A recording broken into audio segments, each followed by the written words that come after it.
ಇನ್ನು ಹೇಗಾದರೂ ಮಾಡಿ RSSಗೆ ಕಡಿವಾಣ ಹಾಕಲೇಬೇಕು ಅಂತ ಸರ್ಕಾರ ಶತಪ್ರಯತ್ನ ಮಾಡ್ತಾ ಇದೆ. ಆದರೆ ಯಾಕೋ ವರ್ಕೌಟ್ ಆಗ್ತಿರಂಗೆ ಕಾಣ್ತಾ ಇಲ್ಲ. ಯಾಕಂದರೆ ಈ ಸರ್ಕಾರ ಏನು ಆದೇಶ ಹೊರಡಿಸಿತ್ತಲ್ಲ, ಆ ಆದೇಶಕ್ಕೆ ಧಾರವಾಡದ ಹೈಕೋರ್ಟ್ ಪೀಠ ಮಧ್ಯಂತರ ತಡೆ ನೀಡಿದೆ.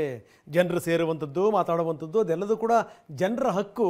ಅದಕ್ಕೆ ನೀವು ಕಡಿವಾಣ ಹಾಕ್ಲಿಕ್ಕೆ ಹೋಗಬೇಡಿ ಅಂತ ಕೋರ್ಟ್ ತುಂಬ ಸ್ಪಷ್ಟವಾಗಿ ಹೇಳಿದೆ.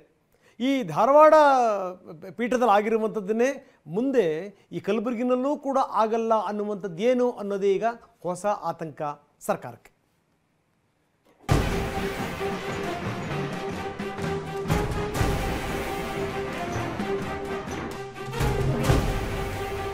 ಆರ್ಎಸ್ಎಸ್ ಪಥಸಂಚಲನಕ್ಕೆ ಕಡಿವಾಣ ಹಾಕಿದ್ದ ರಾಜ್ಯ ಸರ್ಕಾರಕ್ಕೆ ಹಿನ್ನಡೆ.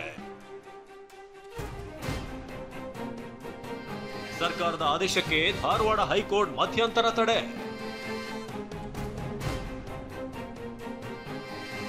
ಮಧ್ಯಂತರ ತಡೆ ಆದೇಶ ಪ್ರಶ್ನಿಸಿ ಮೇಲ್ಮನವಿ ಸಲ್ಲಿಸಲು ಸರ್ಕಾರ ನಿರ್ಧಾರ. ಧಾರವಾಡದಲ್ಲಿ ಸ್ಟೇ ಕೊಟ್ಟಿದ್ದಾರೆ, ಅದು ಅದರ ಮೇಲೆ ಅಪೀಲ್ ಆಗ್ತದೆ. ಡಬಲ್ ಬೆಂಚ್ಗೆ ಅಪೀಲ್ ಹೋಗ್ತಾ ಇದ್ದೀವಿ. ರಾಜ್ಯ ಸರ್ಕಾರ ಪರೋಕ್ಷವಾಗಿ ಆರ್ಎಸ್ಎಸ್ಗೆ ಅಂಕುಶ ಹಾಕೋದಕ್ಕೆ ಮುಂದಾಗಿತ್ತು.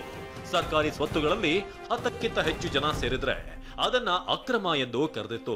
ಸರ್ಕಾರಿ ಜಾಗಗಳಲ್ಲಿ ಸರ್ಕಾರಿ ಸಭೆ ಸಮಾರಂಭಗಳಿಗೆ ಪೂರ್ವಾನುಮತಿ ಕಡ್ಡಾಯಗೊಳಿಸಿತ್ತು. ಆದ್ರೀಗ ಸರ್ಕಾರಕ್ಕೆ ಭಾರಿ ಹಿನ್ನಡೆಯಾಗಿದೆ. ಧಾರವಾಡ ಹೈಕೋರ್ಟ್ ಪೀಠ ಸರ್ಕಾರದ ಆದೇಶಕ್ಕೆ ಮಧ್ಯಂತರ ತಡೆ ನೀಡಿದೆ. ಹುಬ್ಬಳ್ಳಿ ಪುನಶ್ಚೇತನ ಸೇವಾ ಸಂಸ್ಥೆ ಸಲ್ಲಿಸಿದ್ದ ರಿಟ್ ಅರ್ಜಿ ವಿಚಾರಣೆ ನಡೆಸಿದಂತಹ ನ್ಯಾಯಮೂರ್ತಿ ಎಂ ನಾಗಪ್ರಸನ್ನ ಅವರಿದ್ದ ಹೈಕೋರ್ಟ್ ಪೀಠ ಈ ಆದೇಶ ಹೊರಡಿಸಿದೆ.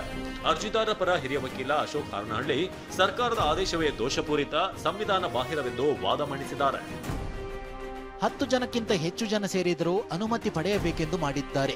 ಸಂವಿಧಾನದತ್ತವಾದ ಮೂಲಭೂತ ಹಕ್ಕಿಗೆ ನಿರ್ಬಂಧ ವಿಧಿಸಿದ್ದಾರೆ. ಪಾರ್ಕ್ನಲ್ಲಿ ನಗೆಕೂಟ ಮಾಡಿದ್ರೂ ಸರ್ಕಾರದ ಪ್ರಕಾರ ಅಕ್ರಮ ಕೂಟವಾಗುತ್ತದೆ. ಸರ್ಕಾರ ಈ ರೀತಿ ಆಡಳಿತಾತ್ಮಕ ಆದೇಶ ಹೊರಡಿಸುವಂತಿಲ್ಲ. ಈ ವೇಳೆ ಜಡ್ಜ್ ಹೇಳಿದ್ದು ಹೀಗೆ: ಪೊಲೀಸ್ ಕಾಯ್ದೆ ಇರುವಾಗ ಈ ನಿಯಮ ಏಕೆ ಬೇಕು? ಸರ್ಕಾರ ಬೇರೆ ಏನನ್ನೋ ಸಾಧಿಸ ಬಯಸಿದೆಯಾ? ಅನುಮತಿ ಇಲ್ಲದೆ 10 ಜನ ಸೇರಿದರೆ ಅಪರಾಧವೆಂದು ಸರ್ಕಾರದ ಆದೇಶದಲ್ಲಿದೆ. ರಸ್ತೆ, ಪಾರ್ಕ್, ಮೈದಾನ, ಕೆರೆ ಇತ್ಯಾದಿಗಳ ಪ್ರವೇಶಕ್ಕೆ ನಿರ್ಬಂಧ ವಿಧಿಸಿದೆ. ಪೊಲೀಸ್ ಕಾಯ್ದೆಯಲ್ಲಿ ಇರುವ ಅಧಿಕಾರವನ್ನ ಸರ್ಕಾರ ಆದೇಶದ ಮೂಲಕ ಚಲಾಯಿಸಿದೆ.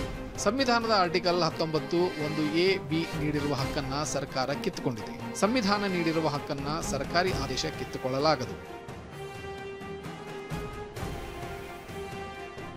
ಹೀಗೆ ಹೇಳಿದ ಕೋರ್ಟ್ ರಾಜ್ಯ ಸರ್ಕಾರದ ಆದೇಶಕ್ಕೆ ಮಧ್ಯಂತರ ತಡೆ ನೀಡಿ ವಿಚಾರಣೆಯನ್ನ ನವೆಂಬರ್ 17ಕ್ಕೆ ಮುಂದೂಡಿದೆ. ಆದರೆ ಹೈಕೋರ್ಟ್ ಮಧ್ಯಂತರ ತಡೆ ಆದೇಶ ಪ್ರಶ್ನಿಸಿ ಮೇಲ್ಮನವಿ ಸಲ್ಲಿಸಲು ಸರ್ಕಾರ ಮುಂದಾಗಿದೆ. ಈ ಬಗ್ಗೆ ಸಿಎಂ ಸಿದ್ದರಾಮಯ್ಯ ಸೂಚನೆ ಕೊಟ್ಟಿದ್ದಾರೆ. ಈ ಬಗ್ಗೆ ಮಾತನಾಡಿದ ಗೃಹ ಸಚಿವ ಪರಮೇಶ್ವರ್ ದ್ವಿಸದಸ್ಯ ಪೀಠಕ್ಕೆ ಹೋಗುವುದಾಗಿ ಹೇಳಿದ್ದಾರೆ. ಧಾರವಾಡದಲ್ಲಿ ಸ್ಟೇ ಕೊಟ್ಟಿದ್ದಾರೆ, ಅದು ಅದರ ಮೇಲೆ ಅಪೀಲ್ ಆಗ್ತದೆ. ಅದಕ್ಕೆ ಅದರ ವಿರುದ್ಧ ಜಡ್ಜ್ಮೆಂಟ್ ವಿರುದ್ಧ ಆರ್ಡರ್ಸ್ ವಿರುದ್ಧ ಅಪೀಲ್ ಆಗ್ತದೆ. ಸ್ಟೇ ಆರ್ಡರ್ಸ್ ಕೊಟ್ಟಿದ್ದಾರಲ್ಲ, ಡಬಲ್ ಬೆಂಚ್ಗೆ ಅಪೀಲ್ ಹೋಗ್ತಾ ಇದ್ದೀವಿ. ಈಗಾಗಲೇ ಮುಖ್ಯಮಂತ್ರಿಗಳು ಇನ್ಸ್ಟ್ರಕ್ಷನ್ಸ್ ಕೊಟ್ಟಿದ್ದಾರೆ ಅಪೀಲ್ಗೆ ಹೋಗಬೇಕು ಅಂತ ಹೇಳಿ. ಅಪೀಲಿಗೆ ಹೋಗ್ತೀವಿ. ಹೈಕೋರ್ಟ್ ಆದೇಶವನ್ನ ಬಿಜೆಪಿ ನಾಯಕರು ಸ್ವಾಗತಿಸಿದ್ದಾರೆ. ಮಧ್ಯಂತರ ತಡೆ ಆದೇಶವನ್ನ ಸರ್ಕಾರದ ಷಡ್ಯಂತ್ರಕ್ಕೆ ಕೊಟ್ಟ ತಡೆಯಾಜ್ಞೆ ಎಂದು ಕರೆದಿದ್ದಾರೆ. ಬಿಜೆಪಿ ಎಂಎಲ್ಸಿ ಸಿಟಿ ರವಿ ಅವರು ಹಕ್ಕನ್ನ ರಕ್ಷಿಸುವ ತೀರ್ಪು ಎಂದಿದ್ದಾರೆ.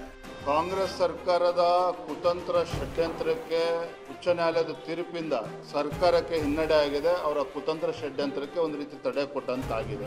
ಮಧ್ಯಂತರ ತೀರ್ಪು ಆ ರೀತಿ ಒಂದು ಹಕ್ಕನ್ನ ರಕ್ಷಿಸುವ ತೀರ್ಪು ಅಂತ ನಾನು ಭಾವಿಸ್ತೇನೆ. ಇದನ್ನ ನಾನು ಯಾರ ವಿರುದ್ಧ ಅಂತ ನಾನು ಹೇಳಲಿಕ್ಕೆ ಹೋಗಲ್ಲ. ಕಲಬುರಗಿ ಶಾಂತಿ ಸಭೆಯಲ್ಲಿ ಮೂಡದ ಒಮ್ಮತ, ಗದ್ದಲ, ಗಲಾಟೆ. ಇನ್ನು ಚಿತ್ತಾಪುರದ ಪಥಸಂಚಲನದ ವಿಚಾರ ಸಾಕಷ್ಟು ಸದ್ದು ಮಾಡ್ತಾ ಇದೆ. ಈ ವಿಚಾರವಾಗಿ ಕಲಬುರಗಿ ಹೈಕೋರ್ಟ್ ಪೀಠ ಒಂದೇ ದಿನ ಪಥಸಂಚಲನಕ್ಕೆ ಅನುಮತಿ ಕೇಳಿದವರ ಜೊತೆಗೆ ಶಾಂತಿ ಸಭೆ ನಡೆಸುವುದಕ್ಕೆ ಸೂಚಿಸಿತ್ತು. ಈ ಸೂಚನೆಯಂತೆ ಜಿಲ್ಲಾಡಳಿತ ಇವತ್ತು ಆರ್ಎಸ್ಎಸ್, ಭೀಮ್ ಆರ್ಮಿ ಸೇರಿದ ಹಾಗೆ 10 ಸಂಘಟನೆಗಳ ಜೊತೆಗೆ ಸಭೆ ನಡೆಸಲು ಮುಂದಾಯಿತು. ಆದರೆ ಶಾಂತಿ ಸಭೆಯಲ್ಲಿ ಯಾವುದೇ ಒಮ್ಮತಕ್ಕೆ ಬರಲಾಗಲಿಲ್ಲ. ಸಭೆಯಲ್ಲಿ ಆರ್ಎಸ್ಎಸ್ ಹಾಗೂ ಇತರೆ ಸಂಘಟನೆಗಳಿಂದ ವಾಗ್ವಾದ ನಡೆದಿದ್ದಕ್ಕೆ ಅರ್ಧಕ್ಕೆ ಮೊಟಕುಗೊಳಿಸಲಾಯಿತು. ಸಭೆ ಬಳಿಕ ಹೊರಬಂದ ದಲಿತ ಸಂಘಟನೆಗಳು ಆರ್ಎಸ್ಎಸ್ ವಿರುದ್ಧ ಧಿಕ್ಕಾರ ಕೂಗಿದರು.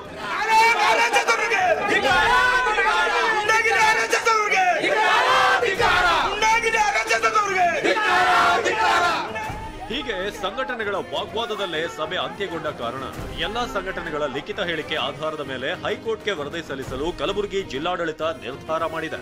ಚಿತ್ತಾಪುರದ ಆರ್ಎಸ್ಎಸ್ ರೂಟ್ ಮಾರ್ಚ್ನ ಚೆಂಡು ಇದೀಗ ಮತ್ತೆ ಹೈಕೋರ್ಟ್ ಅಂಗಳಕ್ಕೆ ಬಂದು ಬಿದ್ದಿದೆ. ಬೆಂಗಳೂರಿಂದ ರಮೇಶ್, ಅನಿಲ್ ಜೊತೆ ದತ್ತಾತ್ರೇಯ ಪಾಟೀಲ್, ಟಿವಿ9 ಚಿತ್ತಾಪುರ.